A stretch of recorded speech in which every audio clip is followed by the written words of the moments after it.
Christian Horner's expected return to the Formula One paddock has just encountered a problem far more serious than rumors, resistance from rivals, or paddock internal dynamics. What initially appeared to be a smooth and carefully planned comeback has now been disrupted by a legal and corporate barrier that very few people saw coming. According to exclusive findings published by Planet Phone, Horner's pathway back into Formula One, specifically via Alpine, is being blocked not by lack of interest or money, but by a restrictive clause buried deep inside the team's ownership documents. Since being removed from his role at Red Bull shortly after the British Grand Prix last year, Horner has deliberately kept a low public profile. However, within the sport, it has been widely understood that he has never abandoned the idea of returning. Crucially, this return was never about simply taking another team principal role. After 2 decades of building Red Bull from midfield newcomers into a dominant force, Horner's ambitions have evolved. He now wants long-term influence, strategic control, and ownership, not just operational authority. That requirement immediately limits the number of realistic options available to him. The majority of top teams are either tightly controlled by manufacturers or owned by groups unwilling to dilute equity. This effectively narrowed Horner's potential landing spots to 2 organizations, Aston Martin and Alpine. Aston Martin offers infrastructure, momentum, and resources, but Alpine presents something very different. An undervalued team with massive growth potential and a history of structural instability that could be transformed under the right leadership. On paper, Alpine looked like the perfect opportunity. The team has struggled competitively, suffered repeated management changes, and failed to capitalize on its resources. At the same time, Formula One's commercial boom has dramatically increased team valuations across the grid. Buying into Alpine at its lowest sporting ebb could allow Horner to replicate the Red Bull model, acquire influence early, rebuild patiently, and profit both competitively and financially over time. Central to that plan is Alpine's minority shareholder, Otro Capital. In June 2023, the private equity firm purchased a 24% stake in the team for approximately €200 million, valuing Alpine at around $900 million. Since then, Formula One's explosive commercial growth has radically altered the numbers.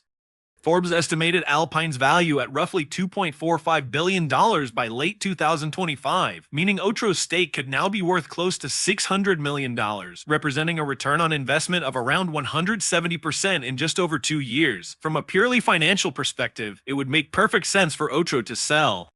Private equity firms exist to generate returns, not to hold assets indefinitely. Reports have suggested that Otro has been exploring exit strategies for some time. Planet Phone understands that Horner has already secured sufficient financial backing to make such a purchase viable. Until recently, it appeared to be a matter of negotiation rather than feasibility.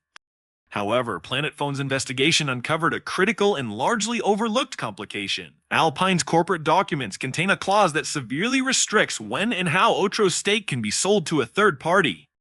The documents state that any sale of shares to an external buyer may only take place after a period of 3 years following the adoption of the company's Articles of Association. Those articles were officially adopted on September 13, 2023. This means that regardless of interest, funding, or intent, Horner cannot legally acquire Otro's stake until at least mid-September 2026. This single detail alone pushes any potential deal well beyond the immediate future, effectively freezing his Alpine ambitions for the next 1.5 years. Even that is not the full extent of the problem.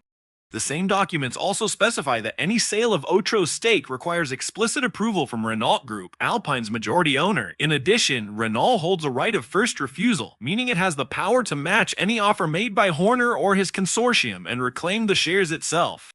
In other words, even when the 3-year lock expires, Horner still needs Renault's consent. This creates a double barrier that is both legal and internal. He must wait for the calendar to allow a sale and then hope Renault chooses not to block or override the transaction. That level of uncertainty dramatically weakens his negotiating position and explains why momentum around his return has visibly slowed in recent months. This revelation also sheds light on why Horner's camp appears less urgent than earlier reports suggested. The delay is not strategic hesitation or loss of interest. It is simply reality. No amount of influence or funding can bypass legally binding corporate restrictions. The process has been paused by paperwork, not people. From Alpine's perspective, the situation is equally complex. On one hand, Horner represents an extraordinary opportunity to stabilize leadership, attract talent, and restore credibility. On the other, Renault must consider whether allowing a powerful external figure to acquire equity aligns with its long-term vision. Renault may prefer full control, or it may use Horner's interest to reassess the team's true market value. Bernie Ecclestone's involvement adds further weight to the situation. The former Formula One boss, who remains close to Horner, has reportedly advised him not to invest in Alpine. Ecclestone's concern is not emotional or personal, it is structural. Alpine's frequent leadership changes, internal dynamics, and manufacturer-driven priorities make it a risky environment for someone seeking stability and influence. Ecclestone has instead encouraged Horner to explore Aston Martin, where Lawrence Stroll has already demonstrated a willingness to trade equity for expertise. However, even that route is far from clear. Aston Martin has recently undergone its own leadership reshuffle. Adrian Newey has taken a central role, and there are concerns that Horner's arrival could complicate efforts to attract Max Verstappen in the future. What this situation ultimately exposes is that Christian Horner's biggest obstacle is not relevance, ambition, or demand, but structural access. His standing within Formula One remains untouchable. 8 drivers' championships, 6 constructors' titles, and 2 decades of competitive transformation ensure that his name still carries enormous weight. Investors listen when he speaks. Teams consider him a catalyst for growth. The interest around him has never faded. What has changed is the environment he is trying to re-enter. Formula One today is no longer a sport where influence alone opens doors. It has become a complex corporate ecosystem governed by shareholder rights, legal frameworks, and long-term commercial strategies. Ownership structures now dictate who can move, when they can move, and under what conditions. Bernie is encountering a reality that did not exist when he first entered the paddock. Success on track no longer guarantees freedom off it. Timing and governance are now just as decisive as trophies. The Alpine clause uncovered by Planet Phone crystallizes this shift perfectly. It is not a technicality or a footnote. It is a decisive barrier that overrides intent, funding, and interest. Even with willing sellers, even with capital secured, and even with strategic alignment, the deal simply cannot proceed on Horner's timetable. The calendar, not ambition, is in control, and in modern Formula One, that distinction matters enormously. This also reframes Horner's recent silence in a very different light. What may appear externally as hesitation or loss of momentum is in reality strategic restraint. Publicly committing to a project that is legally blocked would weaken his leverage, invite scrutiny, and potentially harden resistance from key stakeholders. By staying quiet, Horner preserves optionality, keeps negotiations flexible, and avoids being forced into a reactive position. However, waiting is not without danger. Formula One moves quickly, especially in a period of regulatory change and rising valuations. Renault could decide to consolidate ownership and shut the door permanently.